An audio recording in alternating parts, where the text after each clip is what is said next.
Hello friends, आपका एक बार फिर से स्वागत है। एनसीईआरटी क्लास 7 चैप्टर 3 हमने कंप्लीट किए थे। अगला चैप्टर है चैप्टर नंबर 4 वायु।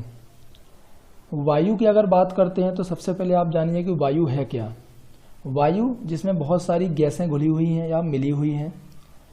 कौन सी गैसें मिली हुई हैं उनके बारे में भी आगे हम चर्चा करेंगे। तो हमारी पृथ्वी चारों ओर से वायु की घनी चादर से घिरी हुई है, जिसे बोला जाता है वायुमंडल। वायुमंडल की परिभाषा याद रखें, आगे पूछी जाएगी। हमारी पृथ्वी चारों ओर से वायु की घनी चादर से घिरी हुई है, जिसे बोला जाता है वायुमंडल। और पृथ्वी पर सभी जीवित रहने के लिए वायुमंडल पर निर्भर हैं।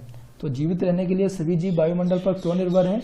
क्योंकि वायुमंडल में ही वायु है जिससे हम सांस लेते हैं।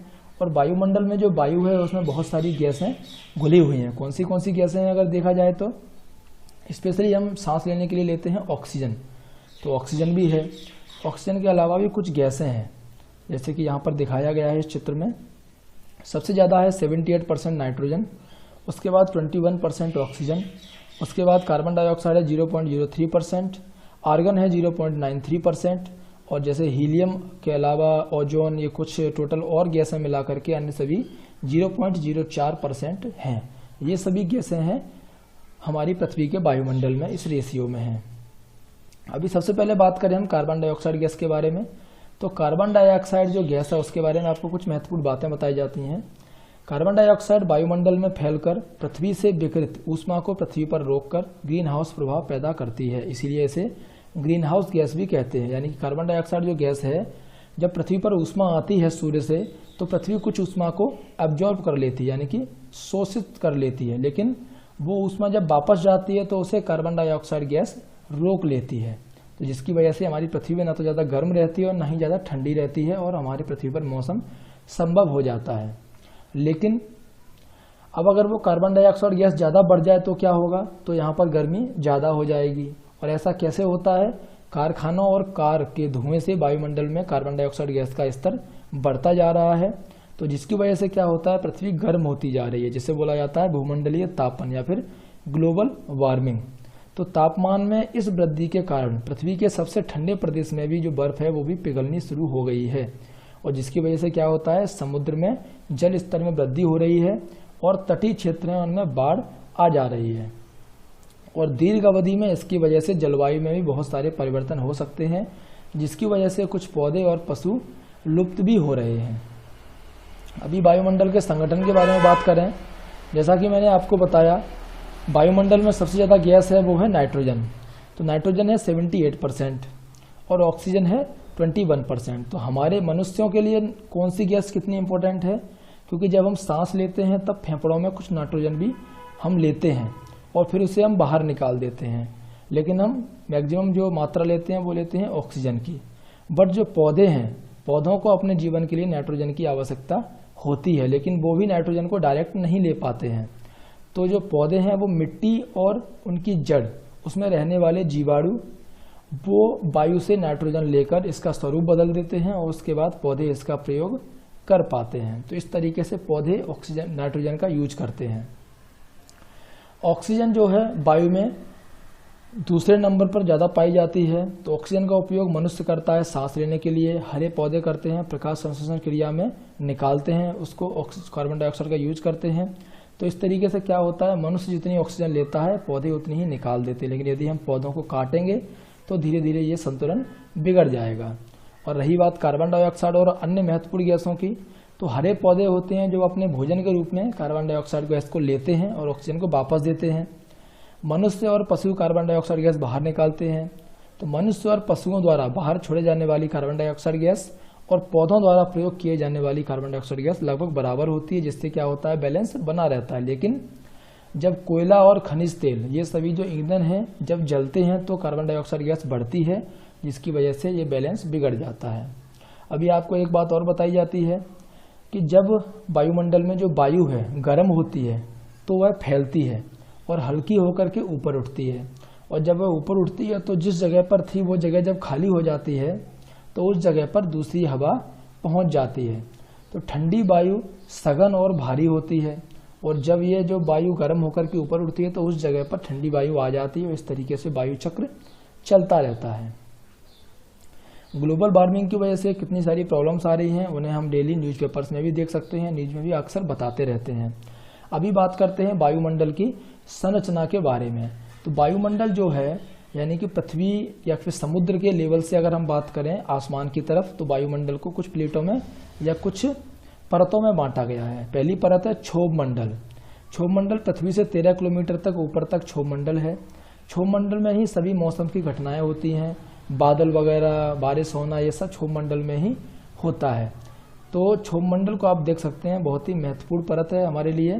क्षोभ मंडल से ऊपर की जो परत है वो है समताप मंडल, जो कि हमारे यहाँ से लेकर के 50 किलोमीटर तक की ऊंचाई तक फैली हुई है।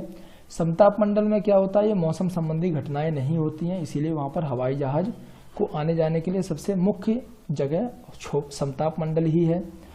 और समताप मंडल में ही ओजोन परत भी पाई जाती है, ओजोन गैस, जो कि वायुमंडल से आने वाली अल्ट्रावायलेट रेजेस को दूर करती है, हमारे पास तक नहीं आने देती है। समताप मंडल की जो परिस्थितियां हैं वो हवाई जहाज को उड़ने के लिए बहुत ही आदर्श होती हैं, ये मैंने आपको बताया। उसके बाद जो परत आती है वो है मध्यमंडल। मध्यमंडल जो है 80 किलोमीटर की ऊंचाई तक फैला हुआ है। और मध्यमंडल में होता क्या है, जो अंतरिक्ष से जो उल्का पिंड आते हैं वो मध्यमंडल में आकर के ही जल जाते हैं या फिर भस्म हो जाते हैं। उसके बाद है बाह्य वायुमंडल। बाह्य वायुमंडल जो है वो आपका बाह्य वायुमंडल जो कि मध्यमंडल से ऊपर है और बहिर्मंडल से नीचे है। बाह्य वायुमंडल 80 से लेकर के 400 किलोमीटर तक फैला हुआ है और आयन मंडल भी इसमें पाया जाता है। आयन मंडल किस लिए इम्पोर्टेंट है, जो हमारा रेडियो कम्युनिकेशन होता है, तो रेडियो कम्युनिकेशन की जो रेज हैं वो आयन मंडल में जाकर के ही वापस लौटती हैं। बाह्य वायुमंडल जो कि 400 किलोमीटर तक फैला हुआ है, उसके बाद शुरू होता है बहिर्मंडल, जहाँ पर हीलियम जैसी हल्की गैसें पाई जाती हैं और ये बाहर का पूरा भाग है, इसे बोलते हैं बहिर्मंडल। अभी बात कर लेते हैं मौसम और जलवायु। सबसे पहले बात करते हैं मौसम क्या है। तो मौसम हम कैसे पता करते हैं, जैसे कि अगर दिल्ली की बात करें, हमारे न्यूज में सबसे बाद में आता है मौसम की जानकारी। तो मौसम में आपको क्या बताते हैं, कहाँ कहाँ वर्षा होगी, कहाँ पर कितना टेम्परेचर रहेगा और कहाँ पर कितना दाब रहेगा। तो यानी कि अगर हम काफ़ी जो डेली की अगर हम वो देखें या प्रत्येक घंटे में दिन प्रतिदिन की जो स्थिति होती है टेम्परेचर की, तो ये सब क्या होता है, यही सब होता है मौसम। तो मौसम में होता क्या है कि बहुत ही अगर देखा जाए तो पूरे दिन में घंटे वाइज घंटे जो भी परिवर्तन आता है टेम्परेचर या प्रेशर में, उसे बोला जाता है मौसम। और एक लंबे टाइम को ले लिया जाए, 3 से 4 महीने का टाइम अगर हम ले लेते हैं, तो उसमें जो एवरेज निकाला जाता है कि यहाँ की स्थिति क्या है, तो उसे बोला जाता है जलवायु। यहाँ के मौसम की स्थिति क्या है, जैसे कि अभी डेली बारिश हो रही है यानी कि वर्षा की मौसम है, जलवायु वर्षा वाली है।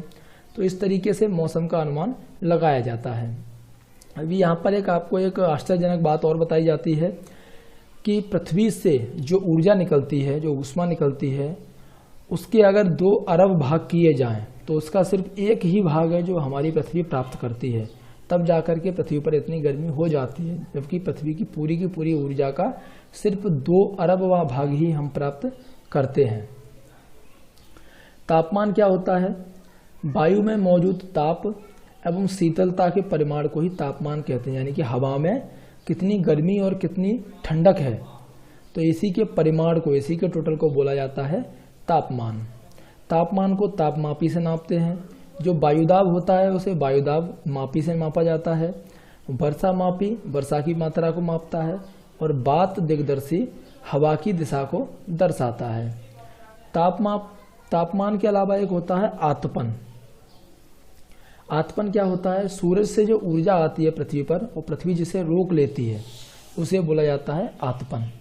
आतपन की मात्रा भूमध्य रेखा से ध्रुवों की ओर घटती है, क्योंकि पृथ्वी पर जो सूर्य की किरणें हैं वो भूमध्य रेखा पर डायरेक्ट पड़ती हैं और ध्रुवों की तरफ थोड़ी सी तिरछी पड़ती हैं। तो भूमध्य रेखा पर गर्मी ज़्यादा होती है और वहाँ पर ऑब्वियसली अगर धूप ज़्यादा पड़ेगी, गर्मी ज़्यादा होगी, तो पृथ्वी ज़्यादा गर्मी को रोकेगी भी। तो इसीलिए धीरे धीरे ध्रुवों की तरफ वो घटती चली जाती है, इसीलिए ध्रुवों की साइड में ठंडक ज़्यादा होती है। अब आप समझ गए होंगे कि ध्रुव बर्फ से क्यों ढके गए हैं। यदि पृथ्वी का तापमान अत्यधिक बढ़ जाता है तो यह इतनी गर्म हो जाएगी कि यहाँ पर कुछ फसलें नहीं उग सकेंगी और गांव की अपेक्षा नगरों का तापमान बहुत अधिक होता है। क्यों अधिक होता है? क्योंकि दिन के समय पर जो सड़कें बनी होती हैं एसोफेल्ट से और धातु और कंक्रीट से बने हुए जो भवन हैं या घर हैं वो गर्म हो जाते हैं और रात के समय ये ऊष्मा मुक्त हो जाते हैं। अभी तापमान को मापने के लिए हम क्या यूज करते हैं? जो इकाई है वो है डिग्री सेल्सियस। तो ये डिग्री सेल्सियस का आविष्कार किसने किया था? इसका आविष्कार एंडर्स सेल्सियस ने किया था। तो जो सेल्सियस पैमाना है उस पर जल 0 डिग्री सेल्सियस पर जम जाता है और 100 डिग्री सेल्सियस पर उबल जाता है। तो यहाँ तक की जो जानकारी है वो मैंने आपको इस वीडियो में दे दी है। वीडियो के अगले पार्ट में आपको चैप्टर को आगे बढ़ाएंगे, आगे की जानकारी देंगे। तो दोस्तों आपको ये वीडियो कैसा लगा लाइक और कमेंट करके हमें ज़रूर बताएं। धन्यवाद दोस्तों।